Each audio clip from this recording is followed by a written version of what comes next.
कार्य यहाँ पर तेज़ी से चल रहा है। अभी और इसमें इम्प्रूवमेंट की आवश्यकता है, जो हम लोगों ने बताई है। अंदेशा है कि बारिश भी शायद हो सकती है। इसको देखते हुए कहीं पर कीचड़ ना हो और आवागमन में समस्या ना आए, हम लोगों ने सिंचाई विभाग को यहाँ पर चेकर्ड प्लेट्स लगाने के लिए निर्देश दिए हैं। साथ ही साथ यहाँ पर काफ़ी बड़ी संख्या में मूर्ति आती है, तो छोटी मूर्तियों के लिए एक छोटा सा कुंड बगल में बनाने के लिए और बताया है, जो अब सिंचाई विभाग द्वारा बनाया जाएगा। शेष जितने निर्देश थे उनको ऑलमोस्ट यहाँ पर पूरा कर दिया गया है। लाइट का, बैरिकेडिंग का और सड़क के सुधार का जो कार्य है वो पूर्ण हो गया है लगभग। उसमें अब फाइनल टचेस दिए जा रहे हैं। देखिए, जो सुप्रीम कोर्ट और एनजीटी की गाइडलाइंस है उसके अनुसार सीधे हम लोग नदी के प्रवाह में मूर्ति विसर्जन नहीं कर सकते हैं। यहाँ पर एक पारंपरिक रूप से निर्मली कुंड में विसर्जन होता है। इस बार भी वहीं हम लोग करा रहे हैं। और पिछले वर्ष अचानक से पानी जो है बड़ी तेज़ी से घटा था विसर्जन के समय, लेकिन इस वर्ष स्थिति ठीक है, कंट्रोल में है। लगभग अभी यहाँ पर पानी जो है वो इतना है कि जो सबसे बड़ी मूर्तियाँ हैं वो भी बहुत आसानी से विसर्जित की जा सकती। देखिए, जैसा कि आप अवगत हैं कि प्रतिमा विसर्जन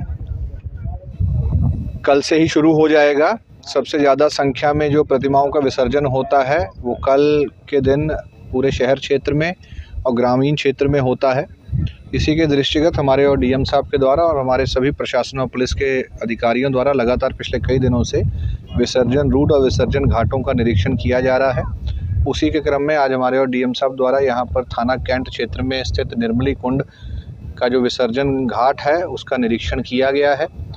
यहाँ पर सिंचाई विभाग द्वारा और अन्य विभागों द्वारा जो तैयारियाँ की गई हैं उनकी समीक्षा भी की गई है।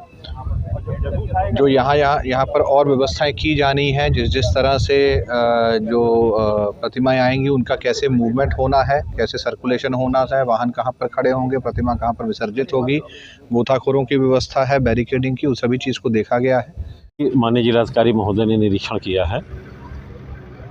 यहाँ घाट जो बनाया गया है, क्योंकि पिछले वर्ष जिस घाट पे हम लोगों का विसर्जन हुआ था वहाँ पानी की मात्रा कम थी, तो घाट चेंज करके दूसरी तरफ बनाया गया।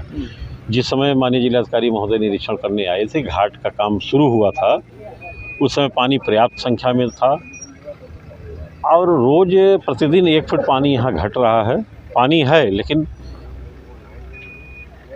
3 फीट से 8 फीट है पानी, और पानी का बहाव ठहराव वाला पानी है।